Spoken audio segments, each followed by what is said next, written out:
Los egipcios entendían que la realidad era manifestada por un único Dios, a través de sus fuerzas fundamentales creadoras, las divinidades a las que llamaban néters. El mundo físico era dirigido por el faraón, que representaba el nivel de conciencia alcanzada por el hombre durante su reinado.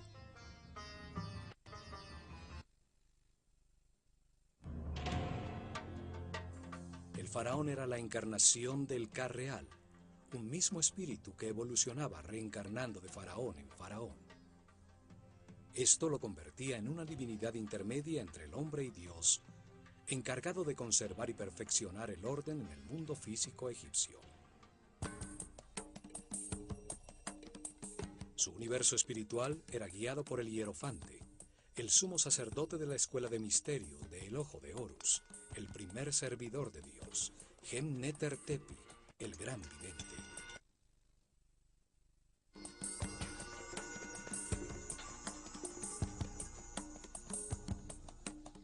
Su símbolo era una serpiente con 2 piernas y el disco solar en la cabeza, la imagen de la eternidad, la sabiduría y la regeneración física. La organización sacerdotal bajo su cuidado se dividía en 3 ramas.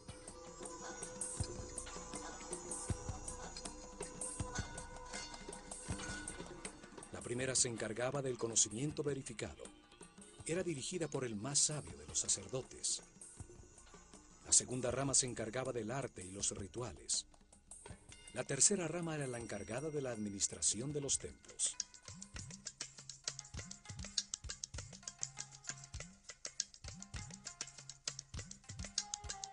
Los sacerdotes del conocimiento eran los pedagogos encargados de preparar los herederos de su casta.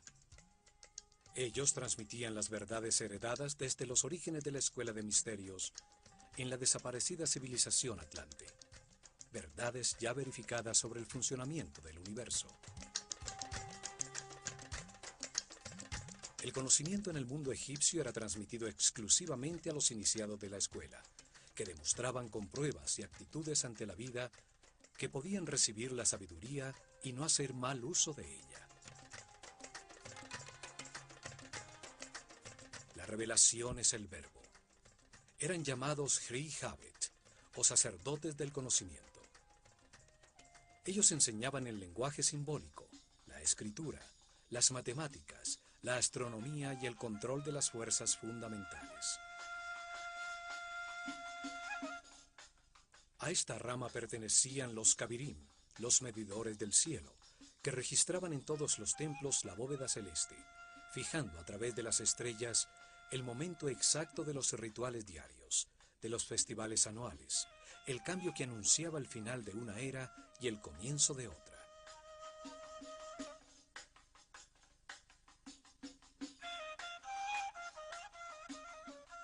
La segunda rama se encargaba de producir las obras de arte, del diseño arquitectónico y la construcción de los templos, de la dirección de los talleres donde los iniciados, ayudados por artesanos del pueblo, fundían las esculturas simbólicas. Estos sacerdotes creadores diseñaban y supervisaban las tallas en los muros de los templos. Ellos enseñaban a trabajar el arte con la sabiduría del amor, a disfrutar del oficio, a dar siempre lo mejor de sí. Diseñaban los símbolos, la herramienta fundamental de los rituales, los objetos y figuras simbólicas, y luego diseñaban lo que se debía hacer regularmente con ellos y en los momentos cósmicos como los solsticios y equinoccios.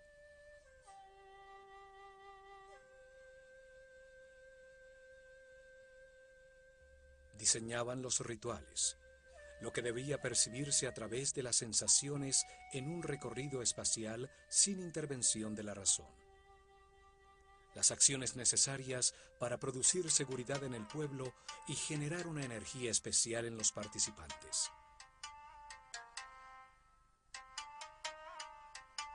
El ritual inducía a los sacerdotes de la escuela de misterios de El Ojo de Horus de autoridad ante el pueblo, utilizando el control de lo intuitivo, de lo que percibía un ser humano sin importar su preparación o su nivel de conciencia.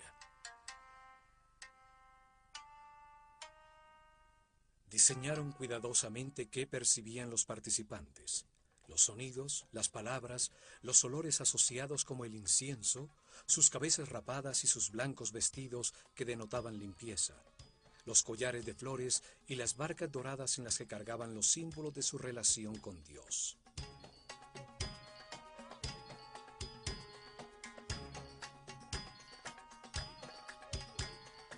Utilizaron el ritual para transmitirle al pueblo la jerarquía y el orden de la sociedad que organizaron, utilizando sencillas herramientas como la riqueza de los vestidos, su vistosidad, la ubicación de los participantes o su cantidad. El ritual renovaba la relación entre los poderes de la realidad. Arriba el único Dios, luego los néters, los muertos, los sacerdotes, el faraón, su ejército y el pueblo. Los rituales acercaban al hombre a lo sagrado, le inducían profundas emociones que impulsaban sus acciones de una manera suave.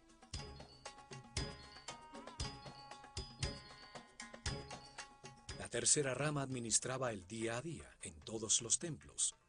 Organizaban los cultivos, el recibo de los suministros, la preparación de las comidas, la limpieza de todos los recintos en una sociedad comunitaria. Utilizaban en su base un grupo de sacerdotes temporales llamados los Wab, los puros, hombres del pueblo que durante un mes al año servían en los templos, haciendo las labores diarias menores para luego retornar a sus actividades habituales.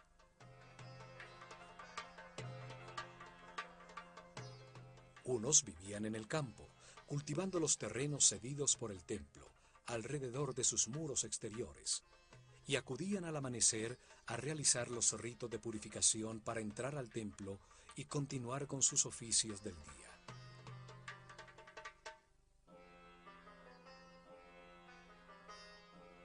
Otros vivían en el pueblo alrededor del templo y trabajaban el resto de su tiempo en la administración estatal.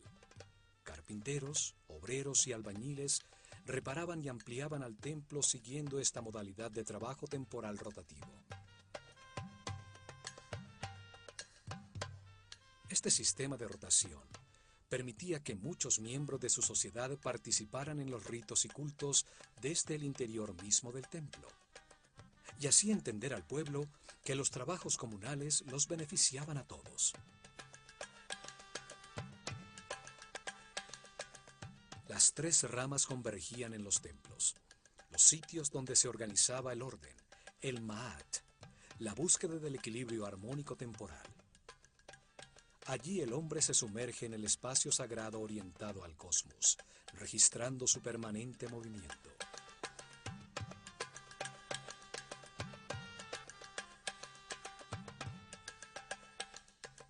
El templo era el instrumento para preservar el orden. No era un mundo creado para la salvación del alma. El espíritu se perfeccionaba, adquiría más información a través de la reencarnación al comprender los errores cometidos. El error era un instrumento de aprendizaje, no se necesitaba salvarse de él.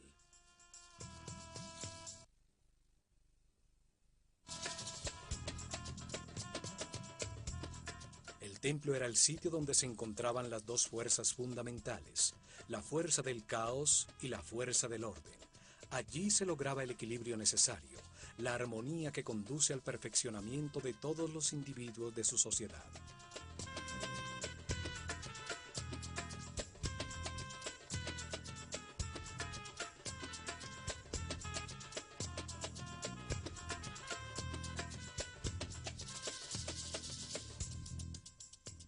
Este concepto es claramente expresado en el templo de Komombo, dedicado simultáneamente a Sobek, la fuerza del caos, la que induce al error, y a Horus, el símbolo de la conciencia permanente y la sabiduría. En este templo los iniciados de la escuela comenzaban su perfeccionamiento espiritual. Aquí llegaban a trascender el miedo y las conductas automáticas del instinto de defensa, a controlar el chakra raíz.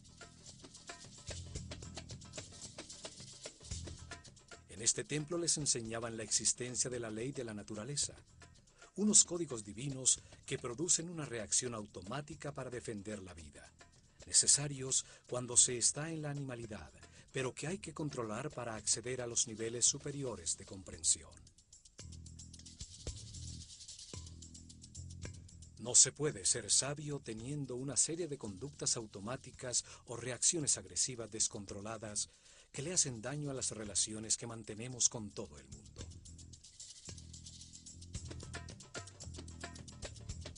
El primer nivel de comprensión terminaba cuando comprendían que la vida es eterna, que la muerte es una puerta en el proceso de reencarnaciones, cuando controlaban las reacciones automáticas de agredir para defender su vida. Lo demostraban al pasar vivos la prueba de la muerte, en el centro conceptual de los dos altares, como veremos en este programa, demostrando su audacia, seguridad y confianza ante la perfección de todo lo que sucede en el universo.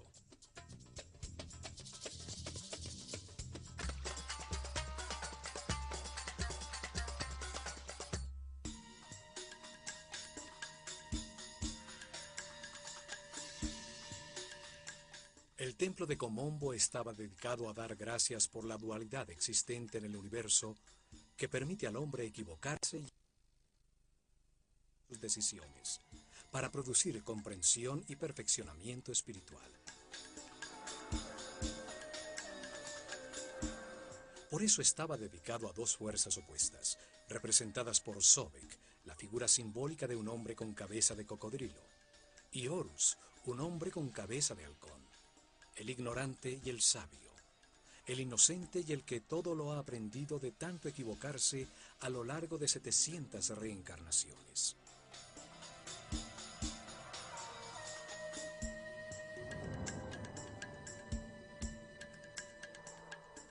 Situado sobre el Nilo a 48 kilómetros al sur del templo de Edfu, muy cerca a los 25 grados de latitud norte y a los 34 grados de longitud este, se encuentran las ruinas del templo tolemaico de Komombo, llamado antiguamente Pa-Sobek, el dominio de Sobek, la fuerza simbólica representada por un cocodrilo. En este sitio no existe un gran complejo como en Edfu o en Dendera. El templo estaba protegido por altísimos muros y la población estaba alrededor de un fuerte del ejército imperial donde se entrenaban para la guerra a sus elefantes africanos.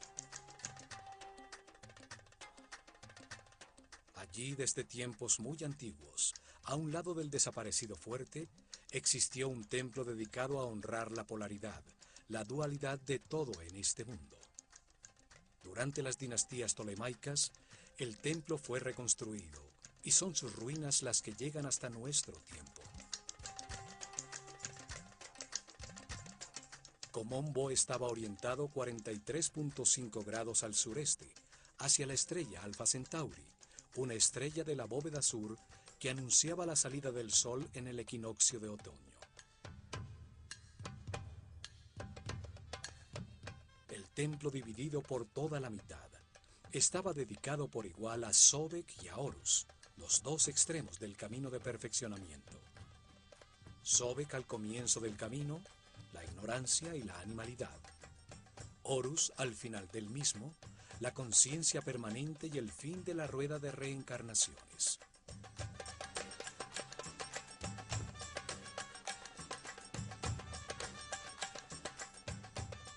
Al frente, un patio descubierto, conformado por las ruinas de las 16 columnas de un sombreado corredor cubierto. Hasta aquí podía entrar el pueblo. Un símbolo en las columnas lo autorizaba, el signo del ave sobre la media circunferencia, alabando al faraón. Al fondo se ve una de las torres que aún permanece del muro exterior. Tallados en sus muros vemos las dos figuras simbólicas enfrentadas y al faraón Ptolomeo V, el que ordenó la reconstrucción del templo.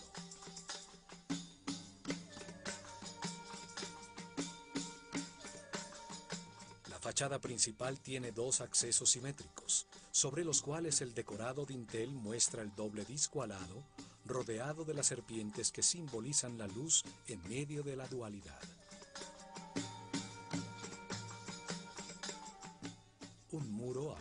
estructura, como el existente en Edfu y en Dendera, enlaza a 4 altísimas columnas. Una quinta columna divide las 2 puertas. El pílono cerraba el patio descubierto, permitiendo a sus visitantes vislumbrar la fachada interna desde las 2 puertas simétricas.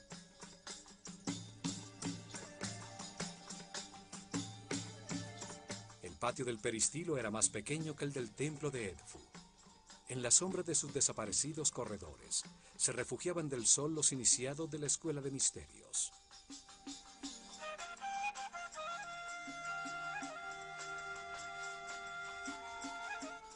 En el lado derecho del templo están los restos de lo que fue la pequeña capilla dedicada a Hathor.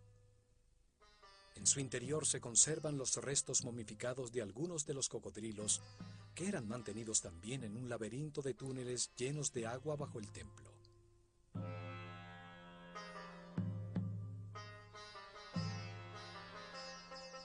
El cocodrilo es uno de los animales más duros y resistentes. Su piel es muy densa, es como el metal de los animales. Los egipcios asociaban esta dureza al máximo estado de materialización, un nivel muy lejano de la espiritualidad. Allí comienza el espíritu su camino de liberación de las limitaciones materiales a medida que va comprendiendo cómo funciona el universo. El cocodrilo simboliza a la vida cuando sale de las aguas de la inconsciencia. Sale a buscar el aire que representa la conciencia. Los egipcios creían que con la primera respiración entra el espíritu al cuerpo en que se encarna. La larguísima columna vertebral del cocodrilo es un símbolo del eje de la vida en todo ser vivo. Aún la esfera del planeta tiene su columna vertebral sobre su eje de giro. Por allí se desplazan las fuerzas electromagnéticas que le dan vida y que forman un campo protector de las radiaciones solares ultravioletas alrededor del planeta, permitiendo el desarrollo de la vida y la evolución de la conciencia. Sobek, el cocodrilo, y Tuaret, la hipopótama, representaban en sus mapas celestiales a las estrellas circumpolares que, situadas sobre el eje de giro del planeta, brillan fijas por miles de noches sobre los polos.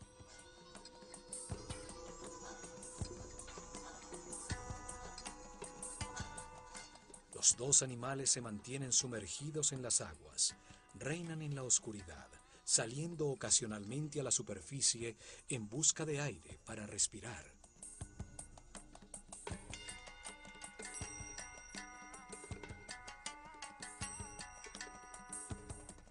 Las aguas representaban al caos, que luego renueva la vida. Las aguas del Nilo, la columna vertebral de Egipto, al desbordarse periódicamente, arrasa con todo, para luego producir el crecimiento de la vegetación y de la fauna. El caos desordena las partes, permitiendo que luego se organicen por las armonías o afinidades entre ellas que las une temporalmente. Desorden, caos, orden, armonía, ritmos que se alternan. Esta fuerza de la naturaleza, que desorganiza para renovar la vida, era reconocida con el nombre de Sobek, el hombre con cabeza de cocodrilo. Sobek pertenece a la corte de Set, el señor de la oscuridad, la fuerza que impulsa al hombre hacia el materialismo, la sensualidad, el que retrasa su camino evolutivo, el que siembra su vida de decisiones incorrectas para que aprenda con sus propios errores. Para los egipcios, estas fuerzas no eran ni buenas ni malas, eran neutras.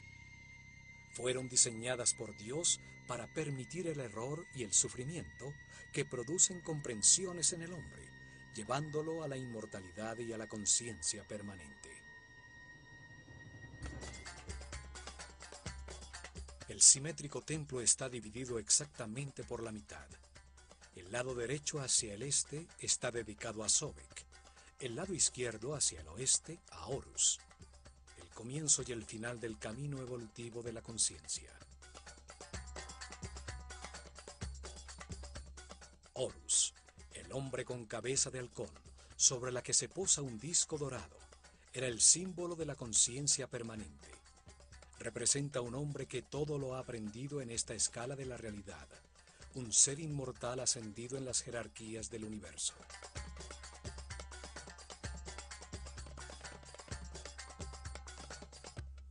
Se encuentra al final del camino de perfeccionamiento, cuando el hombre se convierte en un maestro ascendido, un iluminado que se dedicará a otras misiones en el universo.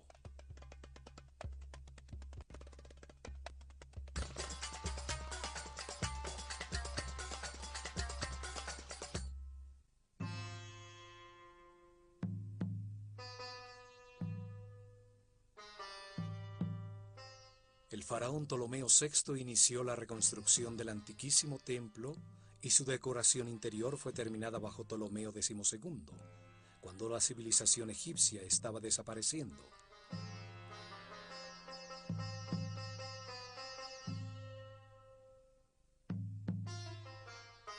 Al cruzar la fachada de las 5 columnas con sus muros intercalados hasta media altura, se accede al salón común a Sobek y a Horus, el llamado Casa de la Vida.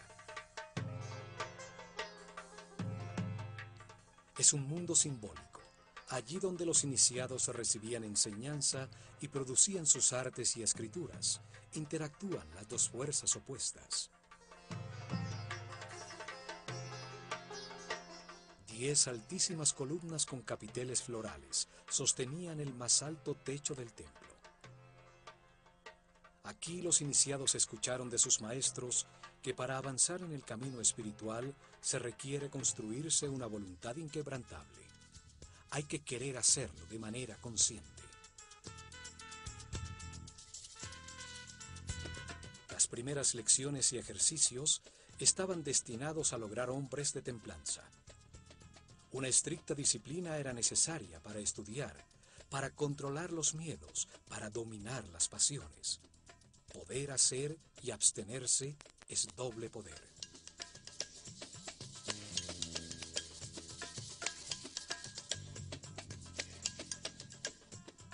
Un compromiso más allá de la muerte era establecido para mantener una discreción total, un silencio absoluto sobre las verdades reveladas. El principio hermético que garantizaba el acceso a la información solo a los merecedores de ella, a los que les correspondía escucharla.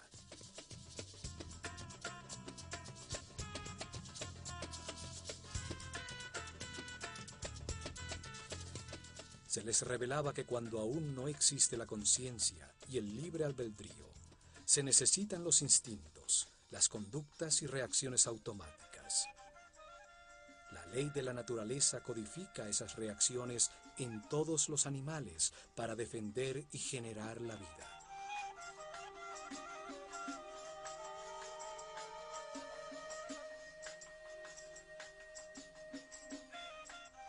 Pero cuando se nace como un ser humano y se quiere abandonar la animalidad original, hay que tomar control y conciencia. Ceder a las fuerzas de la naturaleza es seguir la corriente colectiva. Solo se obtiene el conocimiento y se evoluciona individualmente.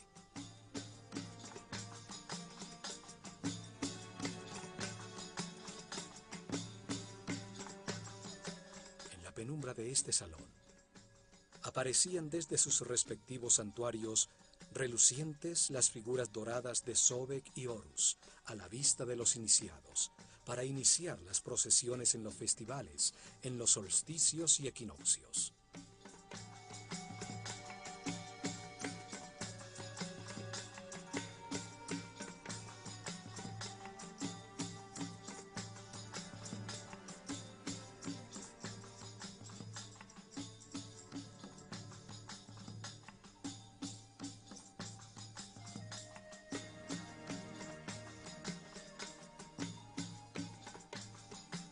La decoración de sus muros es ceremonial.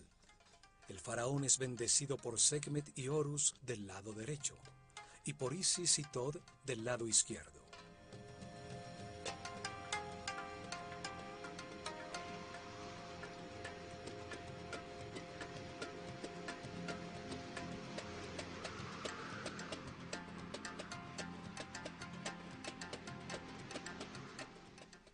Otro mural similar existe del lado de Sobek, resaltando la igualdad de las divinidades sin importar sus condiciones polares, de buenas o malas, luz u oscuridad. Las fuerzas opuestas existen para moldear la conciencia del hombre, para que aprenda con el resultado de sus propias decisiones.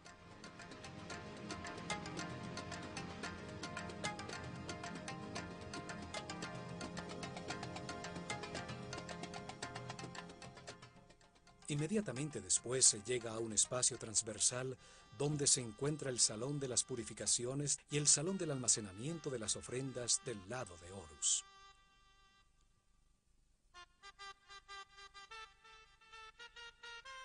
Antes de la salida del sol, los sacerdotes se bañaban en las aguas del pozo o del lago sagrado del templo, recibían el humo del incienso y mascaban natrón, una especie de sal, en un ritual diario de purificación.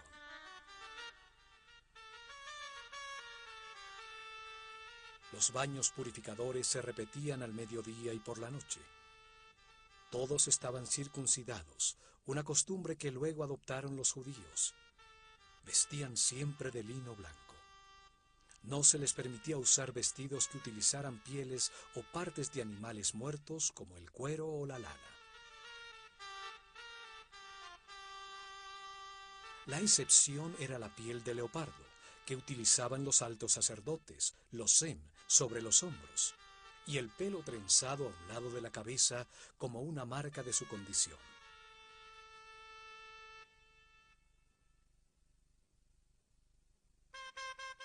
En el lado izquierdo del templo existe un profundo pozo con una escalera que se sumergía bajo el agua del Nilo. Allí, en este pozo, los sacerdotes realizaban sus purificaciones matinales.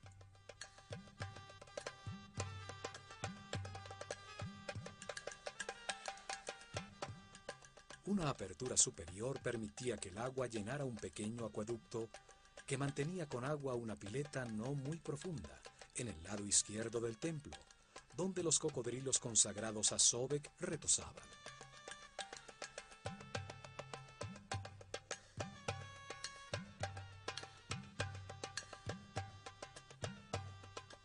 El pozo del agua servía también como nilómetro. Sus escalones servían para medir durante años los niveles del río y así predecir las inundaciones venideras.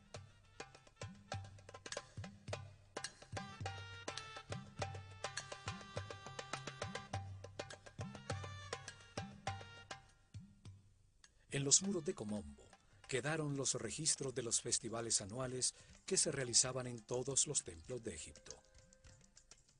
Las procesiones rituales que llevaban las figuras simbólicas por el río de un templo al otro, mientras el pueblo con collares de flores cantaba y bailaba.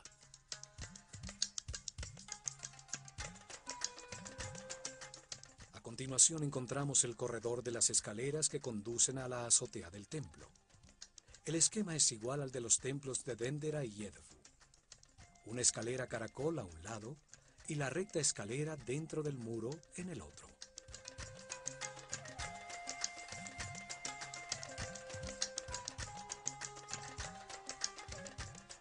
Desde allí se llega a la antecámara de los dos santuarios que tienen a cada lado un salón donde se guardaban las barcas de oro de Sobek y Horus, utilizadas por los sacerdotes para movilizar sus figuras simbólicas en las procesiones de los festivales.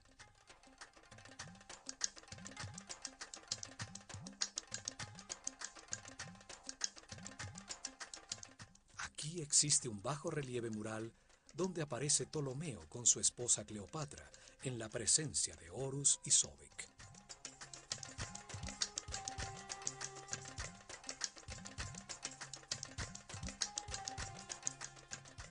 En esta antecámara se consagraban las ofrendas del pueblo. Consideraban que si no se retroalimentaba a Dios con estas ofrendas, su fuente de energía se agotaba, sobreviniendo el caos. Era una forma de agradecimiento por lo recibido y una forma de confianza por lo que vendrá. Diariamente llegaban al templo pan, cerveza, frutas, vegetales, miel, aceite, perfumes, velas, sal, natrón y telas de lino, que los sacerdotes recibían en el salón de las ofrendas, y luego colocaban en la antecámara como una manera de agradecer a Dios por su abundancia.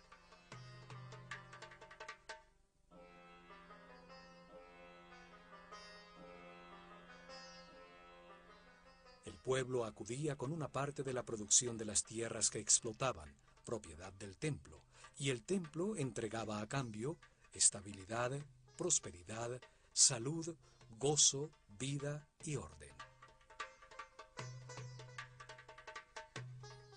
El sumo sacerdote purificaba con incienso las canastas de alimentos, y con el símbolo de la vida, el Ankh, marcaba la transferencia de fuerza divina entre los alimentos y la fuente de la vida.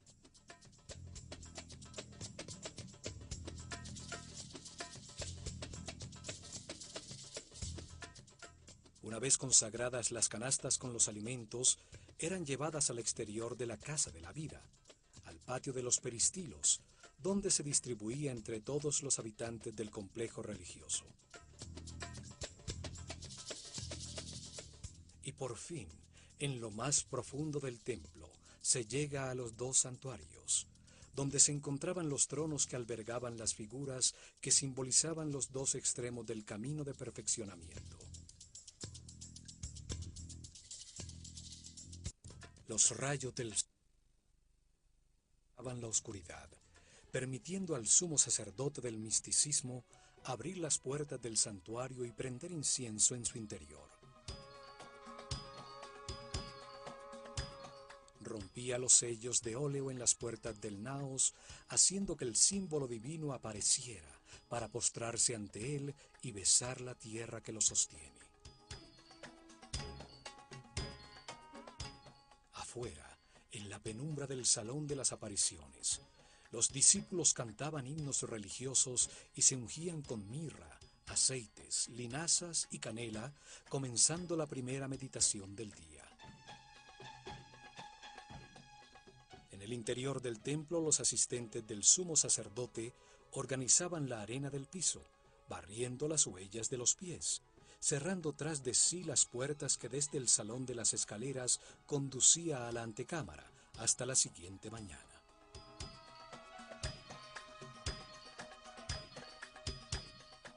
En el centro simbólico de las fuerzas opuestas, entre los dos santuarios, se encuentran los restos de un muro doble. En su interior quedaba un espacio secreto.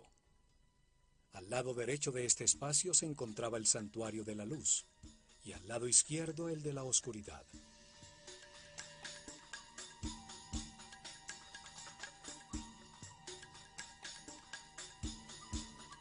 Desde ninguno de los dos santuarios a sus lados se podía saber que existía este sitio en el centro de los muros.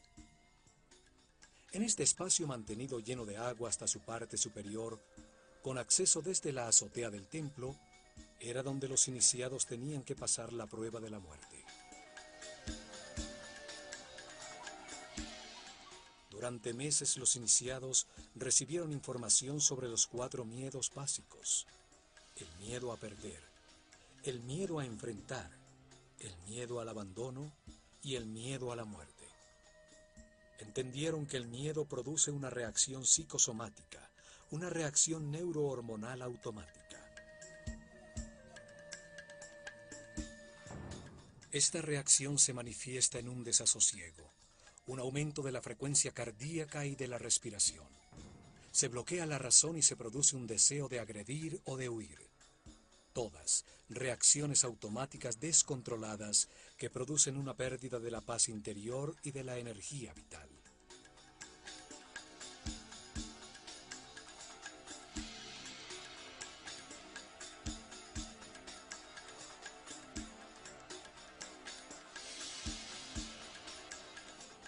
Comprendieron que el miedo es producto de una mente que se sale del tiempo presente y se va al futuro, a un tiempo que no existe, para producir un suceso imaginario en el que se pierde algo o alguien o hay que enfrentar algo.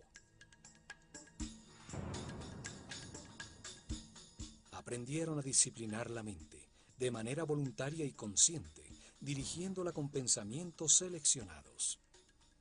Aprendieron a conservarla siempre en el tiempo presente, el único en el que se puede decidir y actuar.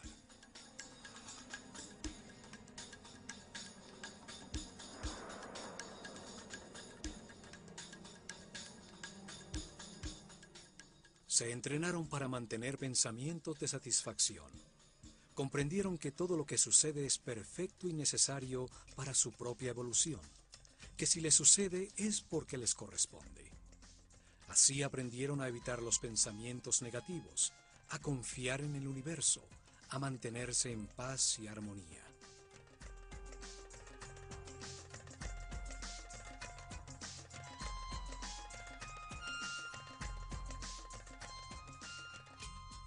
Hasta que sus maestros determinaban que era el momento de probar lo aprendido, lo ejercitado durante meses, se realizaba entonces una ceremonia individual en un salón descubierto en la azotea de este templo, frente a un rectángulo de oscura agua en el piso.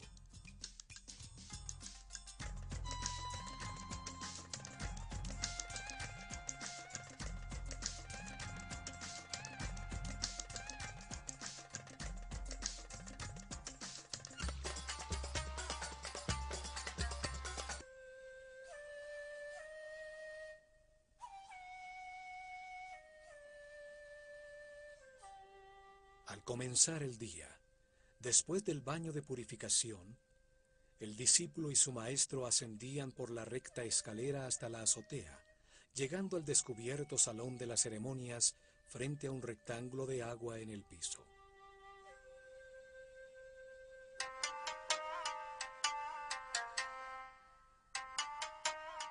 Su entrenamiento lo había preparado para ser cuidadoso y consciente en todas las situaciones desconocidas, una condición necesaria para sumergirse en el laberíntico canal lleno de agua y encontrar una salida sin ahogarse.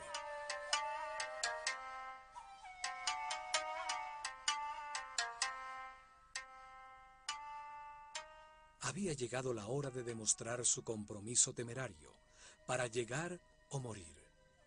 La duda ya no existía. Retroceder sería precipitarse en el abismo y abandonar el camino del sacerdocio.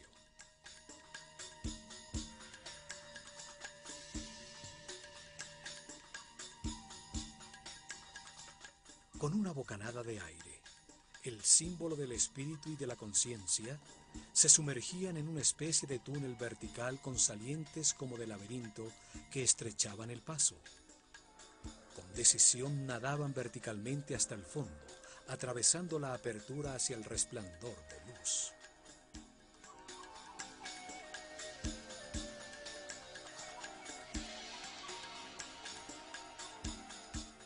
Se encontraban en un estrecho tanque, donde se veía la silueta recortada contra la luz del sol de un enorme cocodrilo. Se puede imaginar el miedo que puede producirse y el control que había que tomar sobre la mente para permanecer en calma y examinar a su alrededor.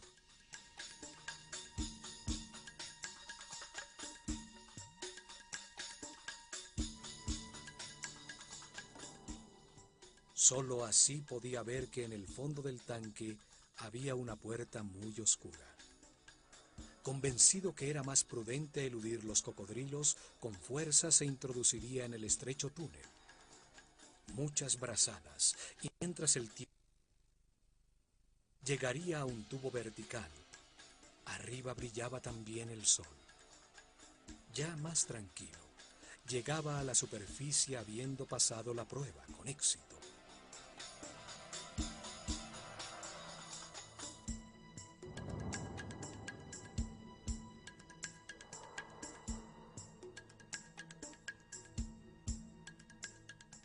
Pero algunos, presa del pánico o en un estado de arrojo irracional, habían emergido rápidamente al lado del cocodrilo, que era mantenido muy alimentado para evitar que atacara, para enterarse que habían fallado la prueba, que la salida no se encontraba pasando al lado de la bestia.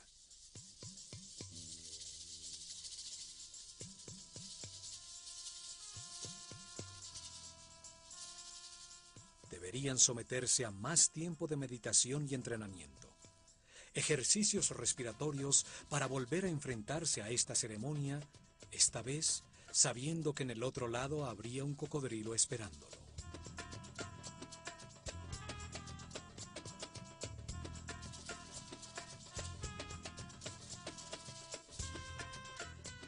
Después de los santuarios con el tanque central de prueba, sobre un segundo corredor perimetral se encuentran 6 capillas, 3 a cada lado de un espacio central con la escalera que conducía a la azotea del templo. En sus muros se encuentran bellísimas tallas de las divinidades y el faraón, que siempre representa a toda la humanidad.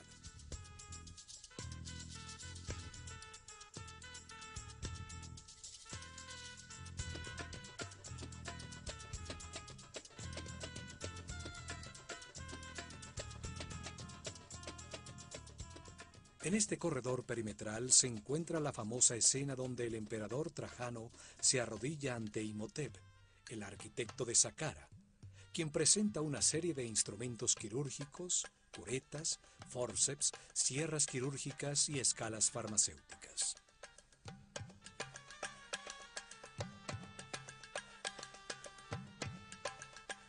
Hasta aquí acudían los enfermos en busca de ayuda y tratamiento para sus males.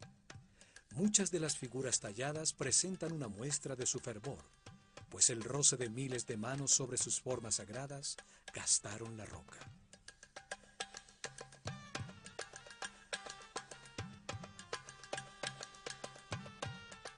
En este muro también se encuentra tallada una puerta simbólica que existe en la mente de todo ser humano. Comunica desde un punto central, neutro en la dualidad, con las dimensiones superiores, el camino que utilizó el iniciado entre los 2 santuarios para avanzar al siguiente nivel de su entrenamiento.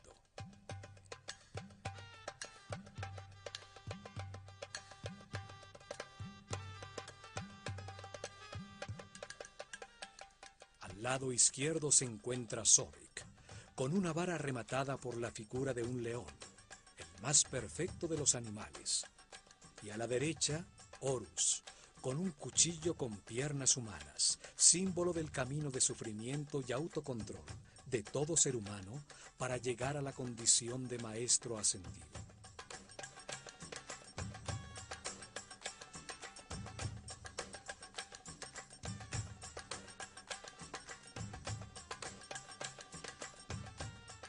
Entre los dos, un cántico de alabanza, coronado por Maat, el símbolo del orden y del equilibrio entre las 2 fuerzas opuestas, el materialismo sensual de Sobek y la espiritualidad consciente de Horus.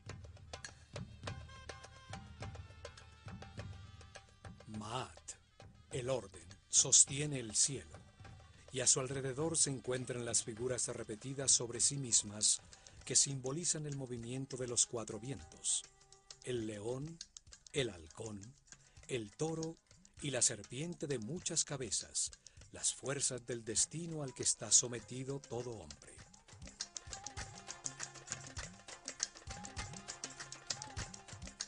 Curiosamente, esos mismos símbolos fueron utilizados posteriormente por los cristianos para representar a los 4 evangelistas.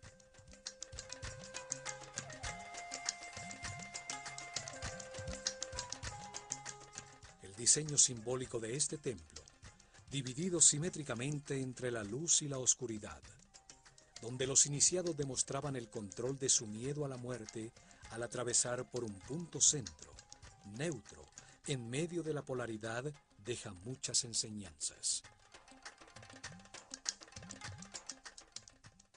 Nos muestra que la realidad es el producto de nuestros pensamientos, que el control consciente de los instintos automáticos y la permanencia en el presente son la puerta de entrada a los niveles de mayor armonía, paz y felicidad.